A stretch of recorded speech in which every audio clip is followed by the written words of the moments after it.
This is the second video in this series I've been making to show the interconnection between SDK and MATLAB and how to use it to generate live orbit graphs of pre-made SDK files. In this case, we are going to do a Hohman transfer. Here you can see all the values necessary, the radius of Earth, which is RE, the two altitudes we're using, which is the altitude we're starting at, and the altitude we're ending at. These you can change to your liking, and they're in kilometers. Then we have the new radiuses calculated, the U constant. Then we calculate AT and ET. Then we use all these values to find E1, then the velocity one, the transfer velocity one, and then lastly the delta velocity one.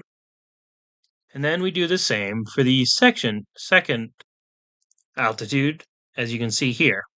You can also find the total dV as well, as you can see here, which is just dV1 plus dV2, but we won't be using that in this program. Now I'll go over how exactly to make the SDK. So once more, you'll start by creating a scenario and naming it whatever you'd like, and then inserting a satellite and naming that whatever you'd like as well.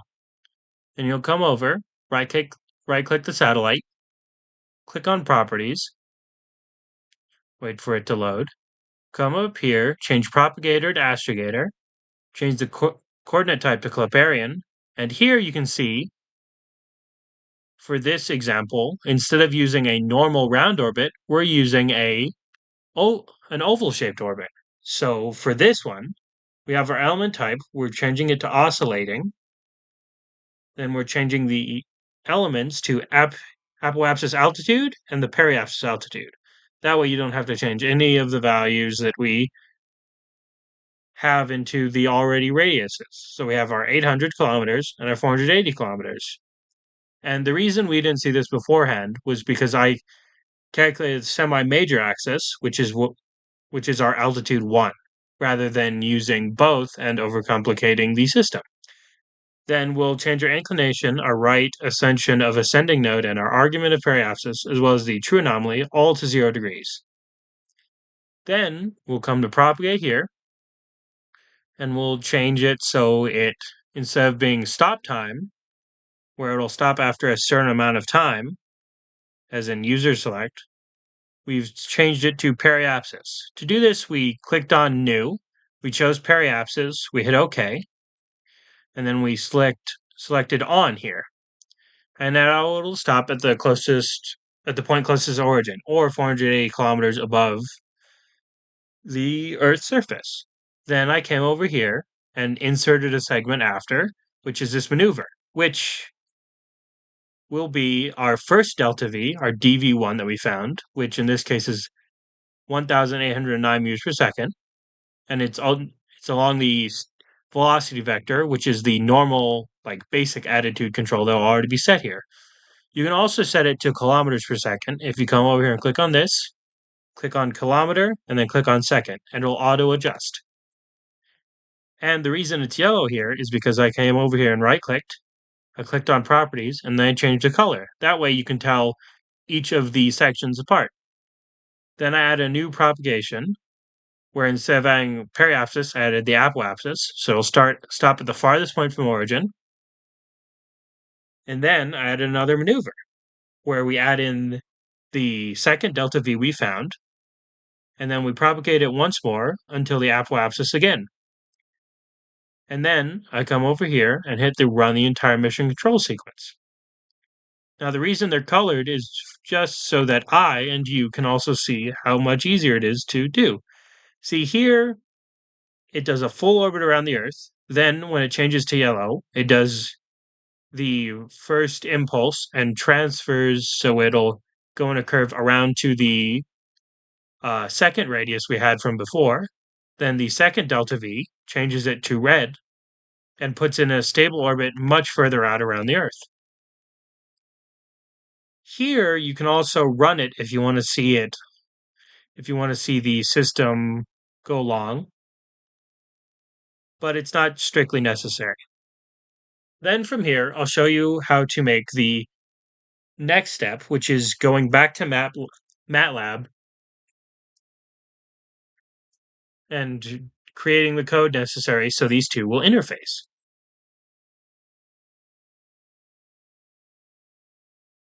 Back to MATLAB, I'm going to click on this, which is the Hohman Transfer I've already coded.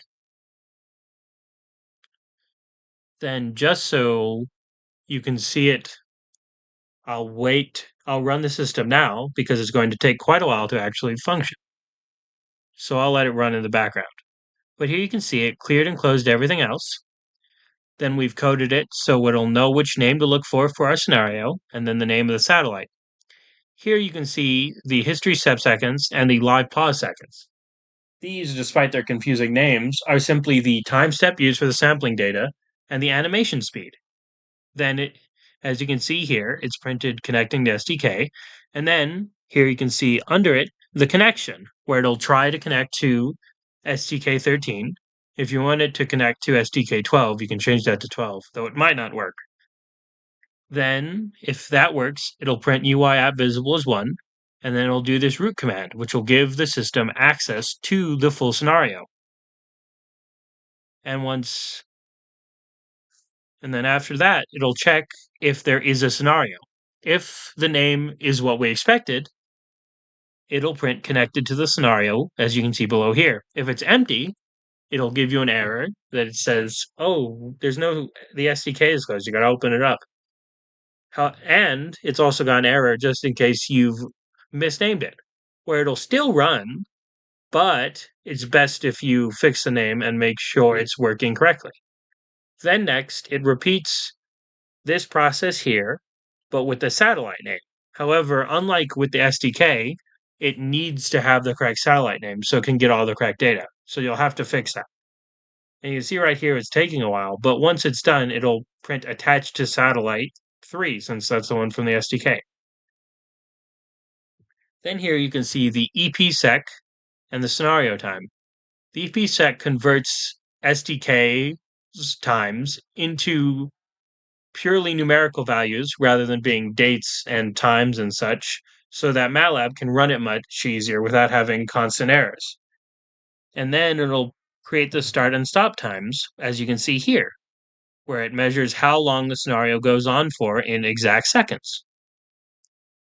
Then, once that's done, it'll start trying to look for the Cartesian position, where it'll check the 4 possible candidates. In this case, it'll pick ICRF and then tell you it's using that position group. It also has an error just in case it can't find anything. Then once that's done, it'll start pulling the full Cartesian position history from the SDK.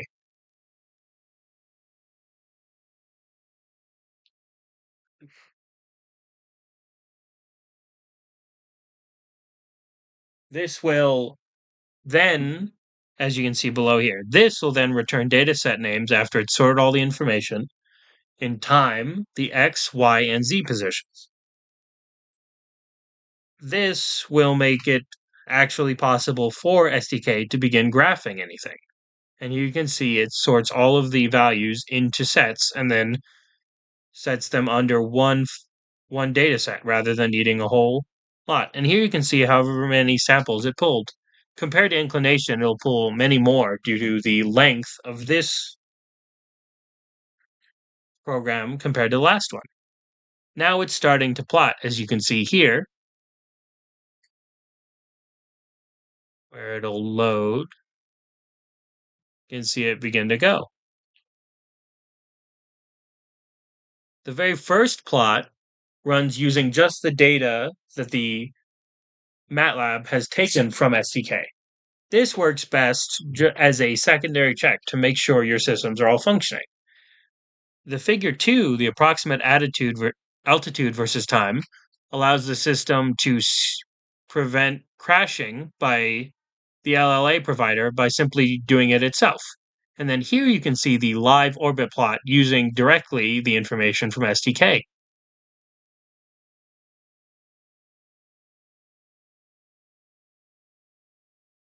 Then once this is done, it'll print the live plots complete, and then it'll print done right down here. And then below those are the local functions, which you'll be able to easily find in the link below where I've linked the full like text code. But here you can see the group name function, which searches for groups. This is how the Cartesian looks for it. And here you can see over here that it's just done that started the transfer and is now among where the SDK showed as yellow. Here you can see the values function, which converts all of the time, the x, y, and z values into single data sets to make it easier to read. And then last but not least is the values function, which converts the raw values that this above function saves into easier to read for MATLAB values.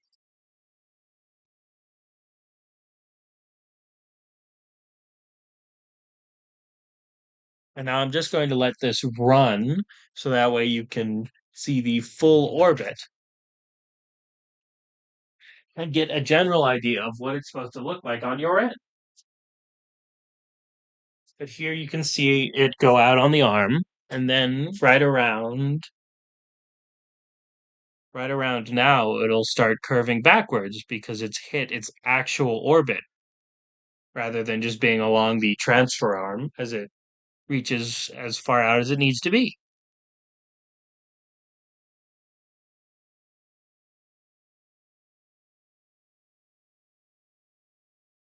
But as you can tell, due to the much higher lengths of this simulation compared to the inclination one, the graph is not only much bigger, but will take much longer to process.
And right around here, if you chose to use the apoapsis rather than the periapsis that we used in this example, it would end right there and you wouldn't see the full orbit, but you'd still get generally what idea you'd need.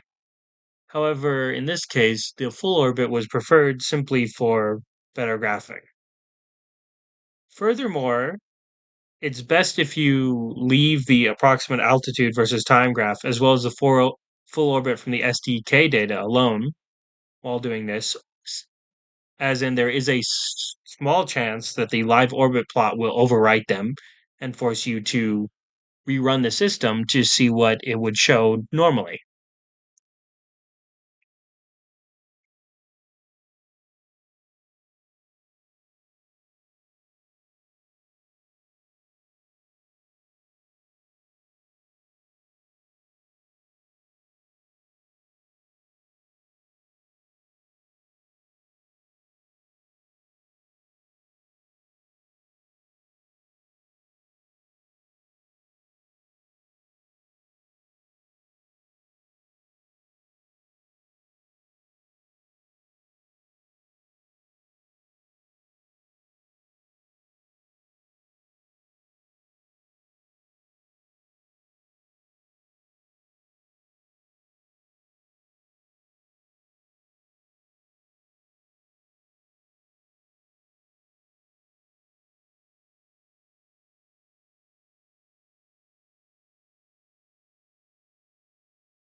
And here, as it comes to a close, you can see the full orbit that the Hohman transfer would make. You can see that it's printed that it's done. You can also make it print the hand values you found, though that isn't solely necessary. And then here you can compare the approximate altitude versus the time, where you can see as it went all the way to the 800 kilometers and then drop back down to 480 and then shot all the way back up to the 3,200 kilometers we were using. And then got closer and then got farther once more. And then you can see the full orbit from the SDK data. Now, unlike inclination, this isn't going to be printed three-dimensionally because it's a flat plane that all of the transfer data worked on.